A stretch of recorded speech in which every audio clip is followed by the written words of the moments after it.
গত ৮ই ফেব্রুয়ারি আমরা হঠাৎ করেই গাড়ি নিয়ে বেরিয়ে পড়েছিলাম প্রয়াগরাজের উদ্দেশ্যে। উদ্দেশ্য ছিল মহাকুম্ভ মেলার অভিজ্ঞতা প্রত্যক্ষ করা।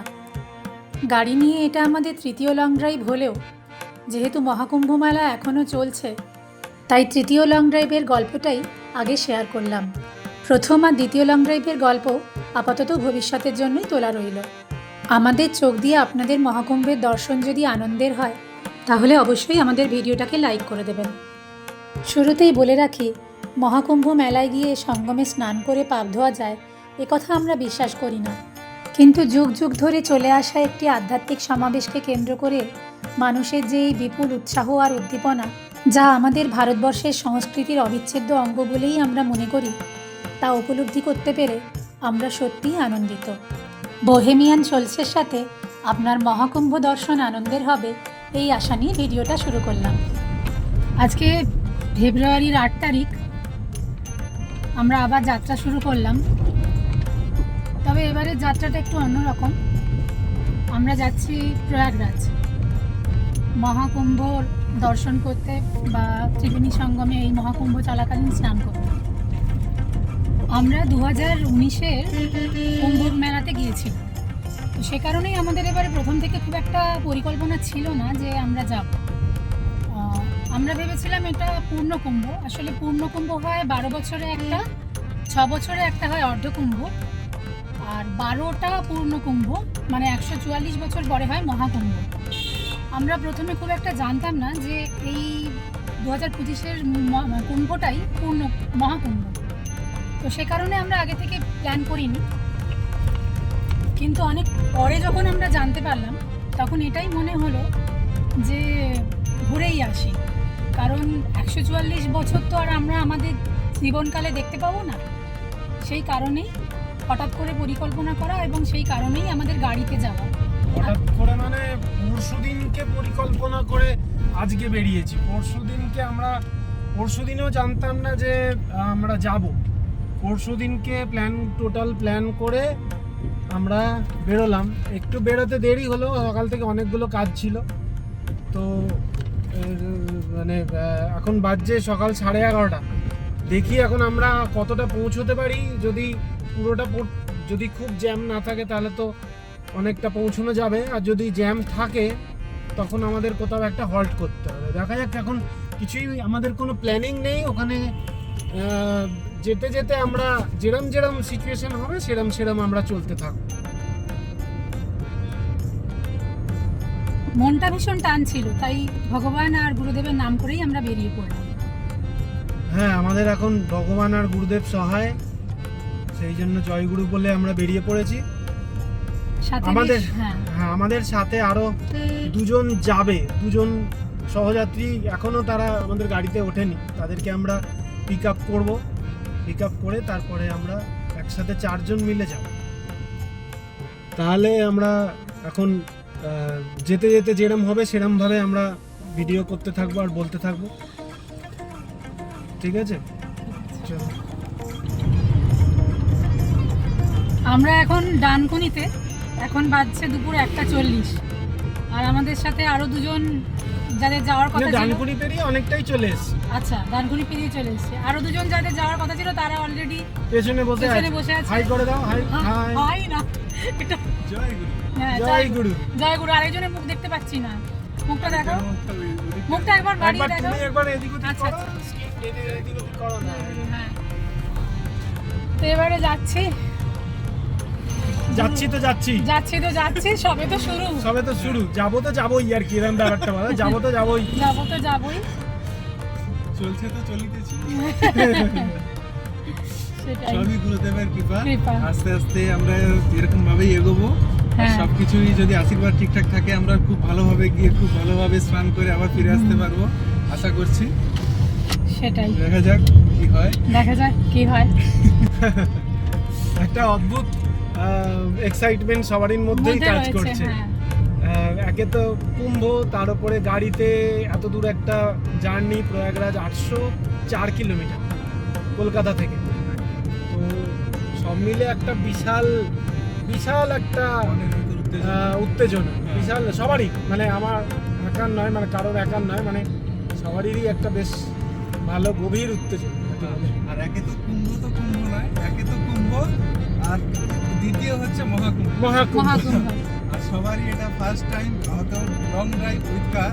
হ্যাঁ, এটা সত্যি এক্সাইটমেন্ট তো রয়েছে, কিছুই জানি না কোথায় থাকবো, কি মানে কি খাবো কিছুই জানি না।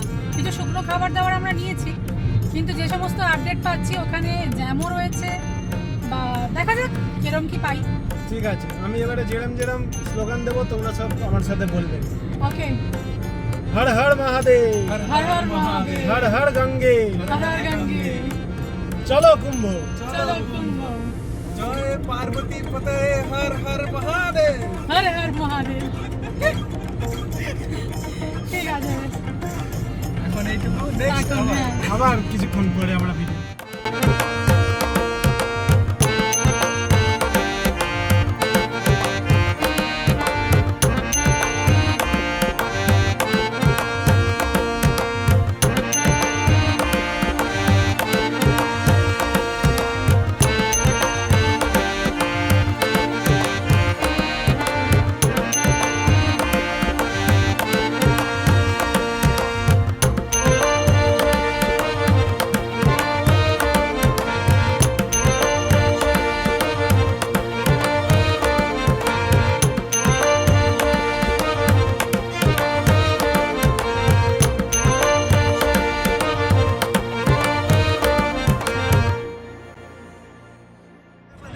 এই যে রাস্তায় একটা জায়গায় পতাকা বিক্রি হচ্ছে, এখান থেকে আমরাও পতাকা কিনছি। এই যে আমাদের গাড়িতে পতাকা লাগছে।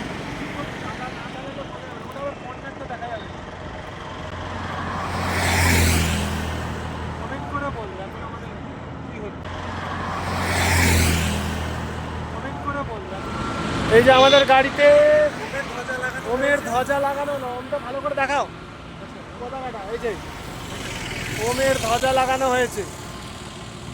এই ধ্বজাওয়ালারা সব এখানে হাইওয়ের ধারে বিক্রি করছে। ওম লাগালাম, এবারে আমরা বোম বোম করে যাব। চলো আবার এগোই আমরা। রাত্রি 11টায় আমরা কিছু একটি জায়গায় হোল্ড করেছিলাম। 2 ঘন্টা কিছুক্ষণ নিজেদের একটু রেস্ট করলাম, আমরা একটু ধ্যান করলাম। তারপর খাওয়া দাওয়ার পর আমরা 8 ঘন্টা একটুখানি ঘুমিয়ে নিলাম। ঘুম হয়নি, জাস্ট চোখ বন্ধ করা। তারপরে আবার বেরিয়ে পড়েছি সেই তীর্থে। দাদা অক্লান্তভাবে সেই রাত্রিবেলা টেনে দিচ্ছে, সেইভাবে গাড়ি চালাচ্ছে। আমরা সবাই বসে আছি, আর কি করবো।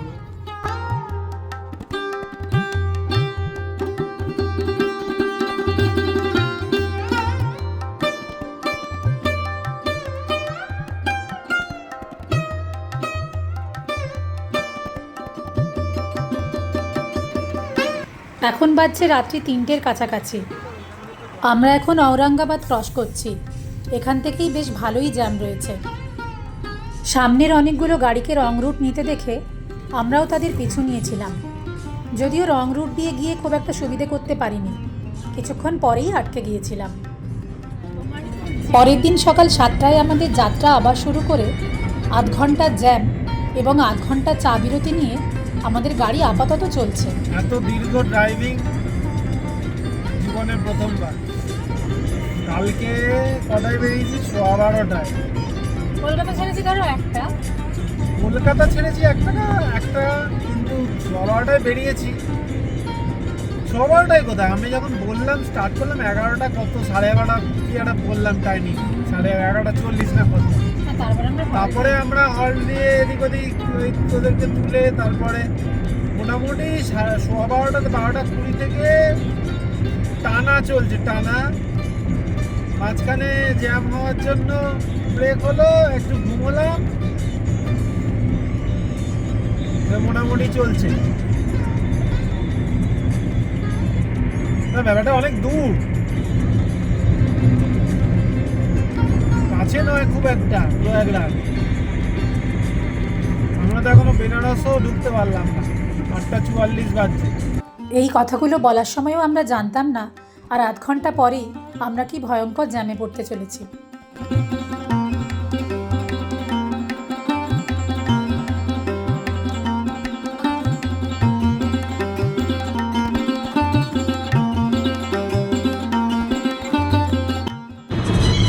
গতকাল রাতে বিহারের সাসারামে সাংঘাতিক ট্রাফিক জ্যাম দেখে আমরা ডিসিশন নিয়েছিলাম যে সাসারামেই আমরা কিছুক্ষণ গাড়িটা সাইড করে ঘুমিয়ে পড়ব।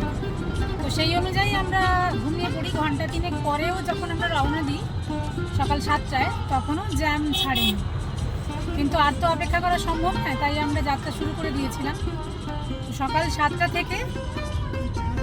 7টায় সাসারাম থেকে বিহার আমরা ক্রস করলাম বিকেল 4টে। তো স্বাভাবিকভাবেই আমাদের অবস্থা খুবই বিধ্বস্ত, তবে তাতে আমাদের উৎসাহে এখনও খুব একটা ভাটা পড়েনি। চোখ মুখে ক্লান্তি ধরা পড়তে পারে, কিন্তু মনের কি বলবো এনার্জিটা এখনও রয়েছে। যাই হোক, এখন আমরা যাচ্ছি প্রয়াগরাজের উদ্দেশ্যে। রাস্তায় বেনারস পড়বে। আমরা এখন বেনারস ব্রিজ ক্রস করছি, গঙ্গাজি।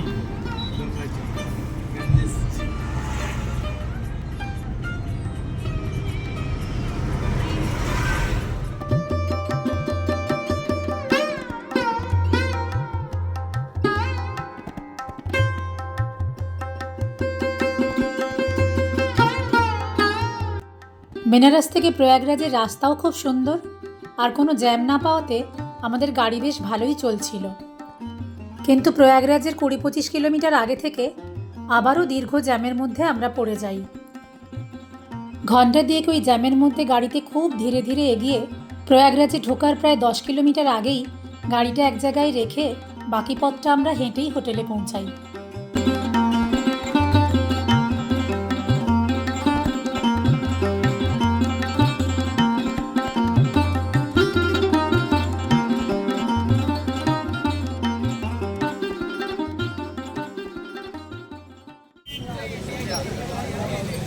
আমরা সকাল সকাল বেরিয়ে পড়েছি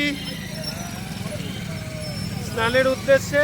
এখন আমরা যাচ্ছি সঙ্গমে। কাল রাত্রিরে তো আমরা প্রচণ্ড টায়ার্ড হয়ে ফিরেছিলাম মানে এসেছি, ঢুকে হোটেলে পৌঁছেছি রাত্রিবেলা 12টার সময়।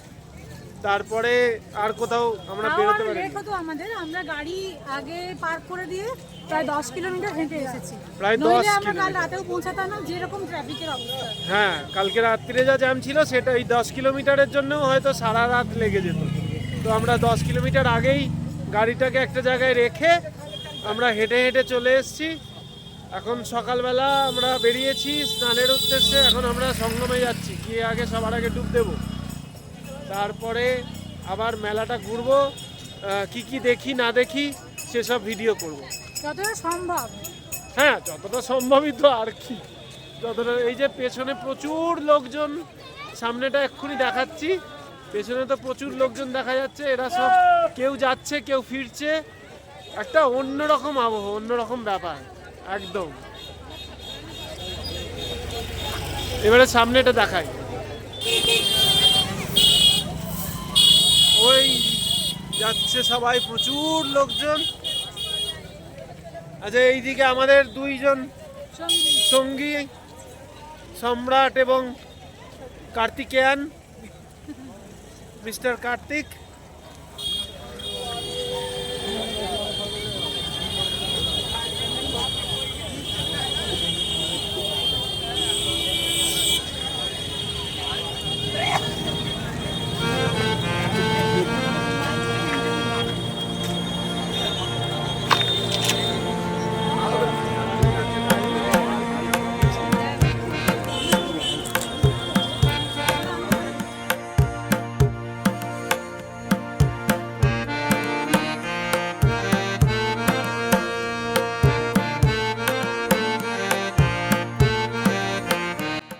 প্রয়াগরাজ, প্রয়াগ অর্থে ত্যাগ। কথিত আছে ব্রহ্মা এখানে যজ্ঞ করে পূর্ণাহুতি দান করেন, তাই প্রয়াগ বা ত্যাগ অনুসারে এই জায়গার নাম প্রয়াগরাজ। দক্ষিণ বাহিনী গঙ্গা, পশ্চিম বাহিনী যমুনা আর অন্তঃসলীলা সরস্বতী। এই 3 নদীর সঙ্গম অর্থাৎ মিলন ঘটেছে এই তীর্থরাজ প্রয়াগরাজে। এই মিলনস্থলকেই বলা হয় সঙ্গম। আর যুগ যুগ ধরে চলে আসা বিশ্বাস অনুযায়ী এই সঙ্গমে স্নানকে তীর্থযাত্রীরা খুবই পুণ্যের কাজ বলে মনে করেন। প্রতি বছর মাঘ মাসে এই প্রয়াগরাজে অনুষ্ঠিত হয় মাঘী মেলা। সারা ভারত থেকে তীর্থযাত্রীরা আসেন মাঘ মাসে প্রয়াগরাজের সঙ্গমে পূর্ণ স্নান করতে। প্রতি 12 বছর অন্তর প্রয়াগে বসে পূর্ণ কুম্ভ মেলার আসর। 6 বছরে হয় অর্ধকুম্ভ, 12 বছরে পূর্ণ কুম্ভ, আর 144 বছরে হয় মহাকুম্ভ মেলা। এই কুম্ভ মেলা নিয়েও পুরাণের গল্পে অনেক কিছু প্রচলিত রয়েছে। এর মধ্যে একটা হলো, সমুদ্র মন্থনকালে যখন অমৃতের কুম্ভ বা কলসি পাওয়া গিয়েছিল, তা নিয়ে দেবতা এবং অসুরদের মধ্যে রীতিমতো কাড়াকাড়ি পড়ে যায়।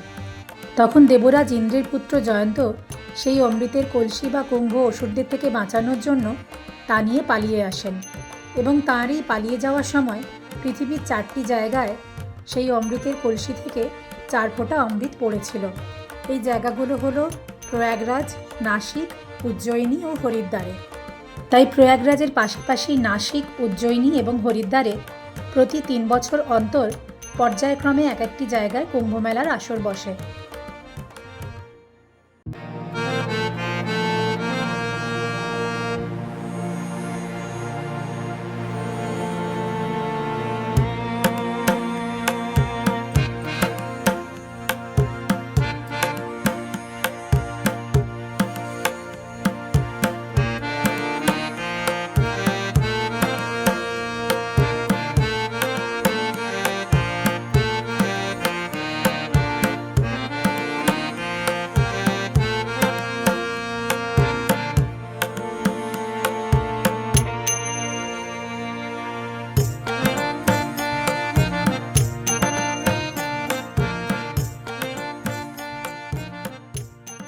কি অদ্ভুত ভালো একটা মানে ভালো লাগা না, এত সুন্দর এই ব্যাপারটা না, মানে এটা যে বুঝবে না তাকে তুমি কি করে বোঝাবে যে এটা কি রকম ফিলিং। কোনো রকম ডুব দিয়ে আসা যাবে না, ঘুমিয়ে ঘুমিয়ে করা যাবে না।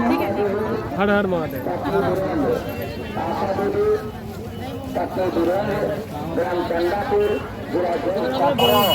এইটা আমরা এসলাম গঙ্গা নদীর তীরে, গঙ্গার পাড়ে এসছি।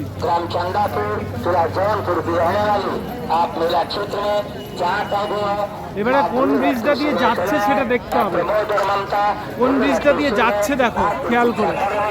সব পুন্ডন ব্রিজ কিন্তু ওয়ান ওয়ে, ওই যে দেখো আসছে, ওটা আসছে, এবারে কোনটা যাচ্ছে সেটা দেখতে হবে।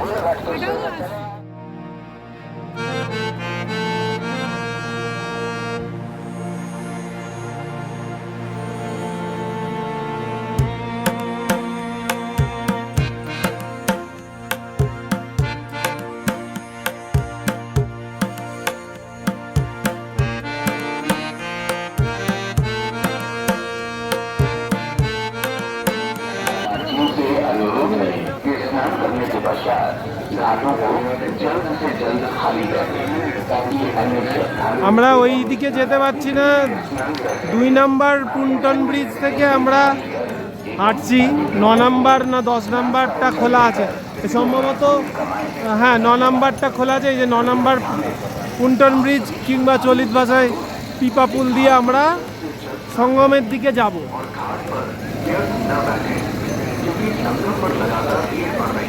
ওই যে দূরে দেখা যাচ্ছে যেটা, ওটা শাস্ত্রী ব্রিজ। এই যে 9 নম্বর পিপা পুল, এই 9 নম্বর পিপা পুল দিয়ে আমরা ওই সাইডে যেতে পারি। বন্ধ করে দিয়েছি, এক্ষুনি বন্ধ করে দিয়েছি, এক্ষুনি খোলা ছিল।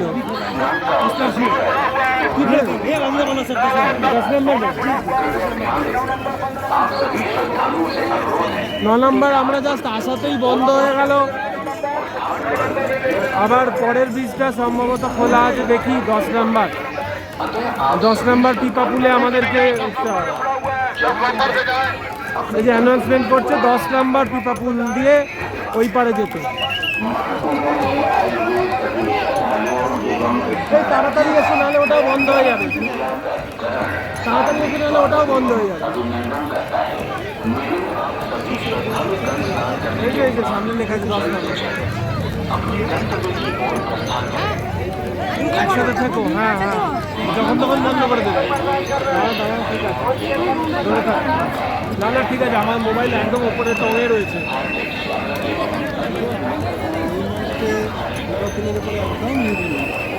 একদম ভিড় নেই না?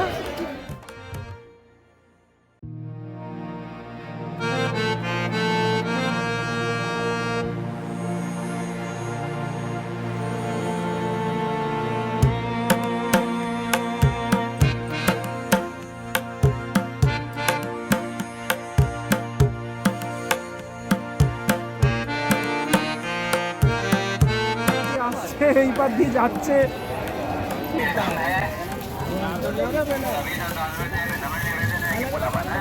এক অদ্ভুত অভিজ্ঞতা, অদ্ভুত অদ্ভুত ফিলিংস। আমরা এখন গঙ্গা পার হচ্ছি, গঙ্গাজি 10 নাম্বার পিপা পুল দিয়ে।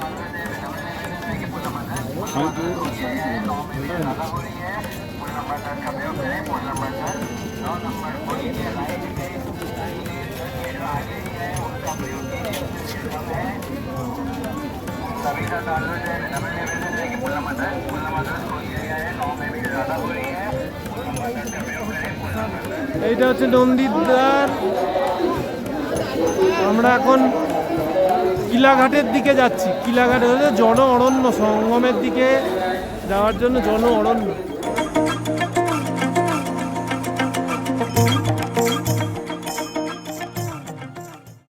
পুণ্যস্নান, পুণ্যডুব। আমাদের সকল শুভানুধ্যায়ী বন্ধু বান্ধব সবার জন্য আমরা সবার নাম করে ডুব দিয়েছি। সবার নাম করে ডুব দিয়েছি। সবারই জন্য শুভেচ্ছা, সবারই মঙ্গল হোক। এত যে কালকে ক্লান্তি ছিল না, সব এক নিমেষে দূর হয়ে গেল। এটা এমন অনুভূতি যেটা বলে বোঝানো যাবে না। সবাই ভালো থাকবে। এই যে আমাদের পুরো সঙ্গম চত্বর, এটা একদম সঙ্গম নোজে আমরা এসছি, যেখানে 3টে নদী গঙ্গা, যমুনা, সরস্বতী মিলিত হয়েছে। আর এই ফিলিংসটা অন্যরকম। এই ডুবটা দিতে পেরে 144 বছরের এই মহাকুম্ভতে আসতে পেরে হঠাৎ করে মানে আমরা আপ্লুত। সত্যিই তাই।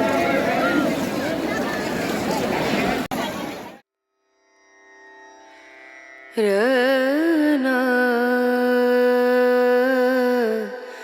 Rana, Ranu,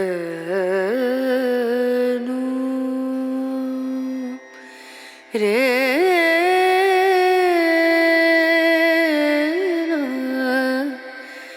Rena.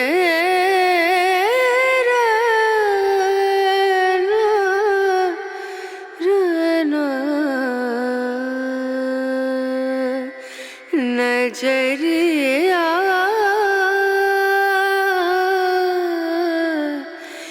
लागे नहीं कहीं ओ नजरिया लागे नहीं कहीं नजरिया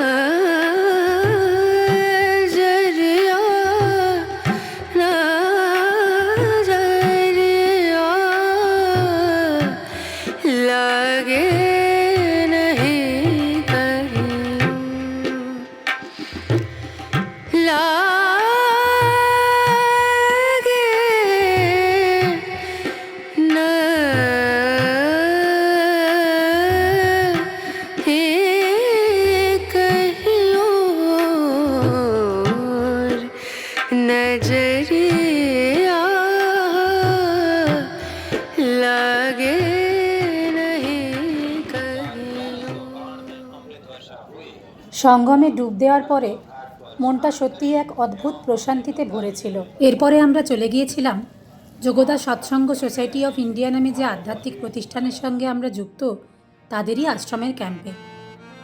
যারা ক্রিয়াযোগ সম্বন্ধে জানেন তারা হয়তো এই আশ্রমের কথা জানবেন। আমরা 2019 সালে যখন এসেছিলাম তখন আমাদের আশ্রমের ক্যাম্পেই ছিলাম, কিন্তু এবারের আসাটা যেহেতু আমাদের হঠাৎ করেই ঠিক হয়েছে, তাই এখানে আর থাকার ব্যবস্থা করতে পারিনি। তবে থাকতে না পারলেও দুপুরের এবং রাতের খাওয়া আমরা আমাদের আশ্রমের ক্যাম্পেই সেরেছিলাম।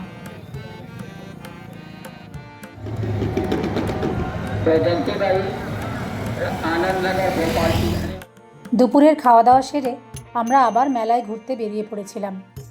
বিভিন্ন জায়গায় নানা সাধুদের আখড়া, বিভিন্ন রকমের হোম যজ্ঞ, এসব দেখতে দেখতে কখন যে সন্ধে হয়ে গেছিল তা আমরা বুঝতেই পারিনি। দুপুরের পর থেকে আর ভিডিও করা হয়নি।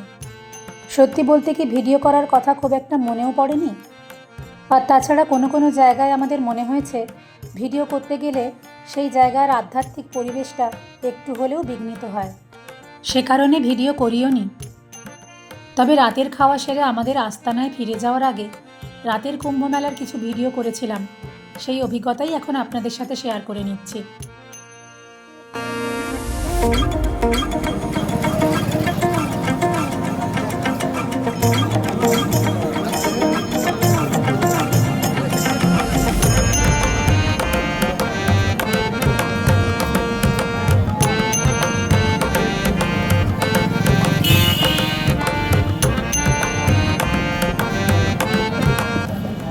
এই হচ্ছে রাতের কুম্ভ। এখন তো দেখতেই কেমন ফাঁকা ফাঁকা লাগছে, বেশ ফাঁকা। এইটা হচ্ছে 10 নম্বর পিপা পুল। এখান দিয়েই আমরা আজকে সকালবেলা স্নান করতে গেছিলাম। এই হচ্ছে 10 নম্বর পিপা পুল। আমরা সকালবেলা গেছিলাম এখান দিয়ে সকালবেলা গেছিলাম আমরা। এইটা হচ্ছে 9 নম্বর পিপা পুল। এখন বাজছে রাত্রি 8:45। এখনো দেখা যাচ্ছে কাতারে কাতারে লোক সঙ্গমে যাচ্ছে স্নান করতে। এই পিপা পুল দিয়ে ওই পারে যাবে।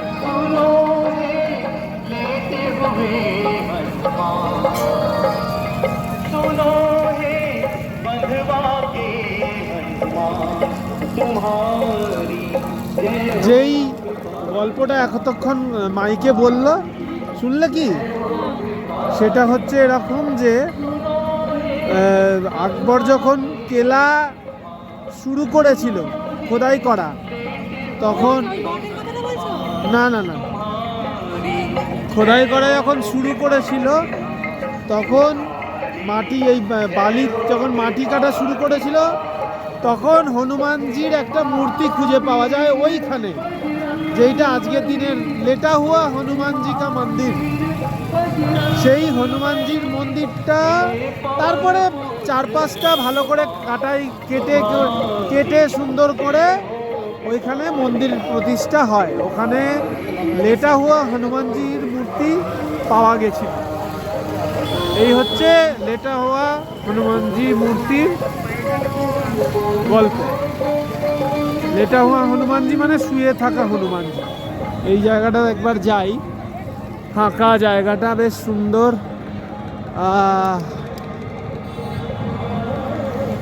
এখান থেকে আলোগুলো দেখতে খুবই সুন্দর লাগবে।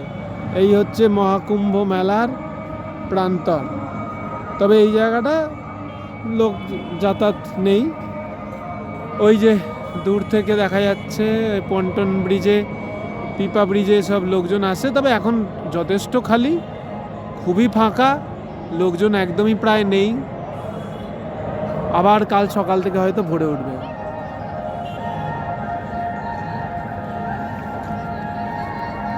ওই দূরের আলো দেখা যাচ্ছে, এটা হচ্ছে গঙ্গা নদী।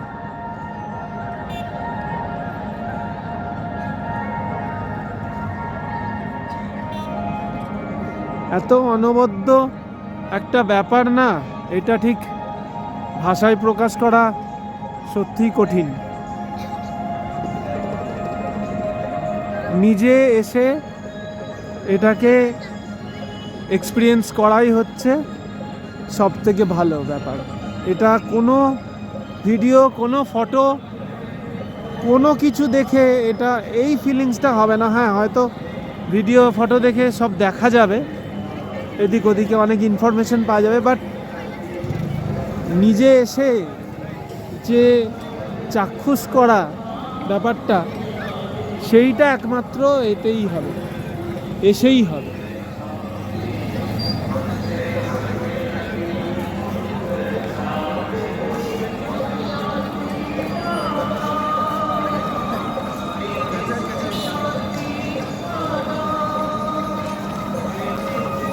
কুম্ভ নিয়ে অনেকেরই বিভিন্ন রকম আইডিয়া তৈরি হয়েছে, কিন্তু সবগুলো যে ঠিক বা সবগুলো যে ভুল তাও বলবো না। কিছু নেগেটিভ চিন্তাভাবনাও তৈরি হয়, কিন্তু এখানকার যত সংখ্যক লোকজন আসছে সেই দেখে মনে হবে না যে এদের কারোর মাথাতে সেরকম কোনো নেগেটিভ ভাবনা চিন্তা রয়েছে। কেননা ব্যাপার একটা দুর্ঘটনাকে কেন্দ্র করে কখনোই একটা পুরো এত বড় আয়োজনকে মাপকাঠিতে মাপা যাবে না একটা দুর্ঘটনার নিরিখে। তো সবারই আসা উচিত একবার জীবনে কুম্ভ। এই জিনিস না উপভোগ করলে বা অভিজ্ঞতা সঞ্চয় করলে এটা অনেকটাই না থাকা থেকে যাবে, না পাওয়া থেকে যাবে। একবার অন্তত কুম্ভতে আসতেই হবে। তো আমরা খুবই ভাগ্যবান যে আমরা না ভেবেও আমরা 144 বছরের এই কুম্ভ এক্সপিরিয়েন্স করতে পারলাম।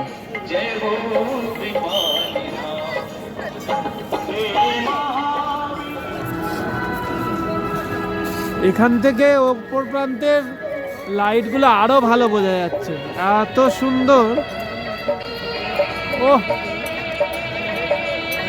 এটা হচ্ছে ওই পাড়ের লাইট।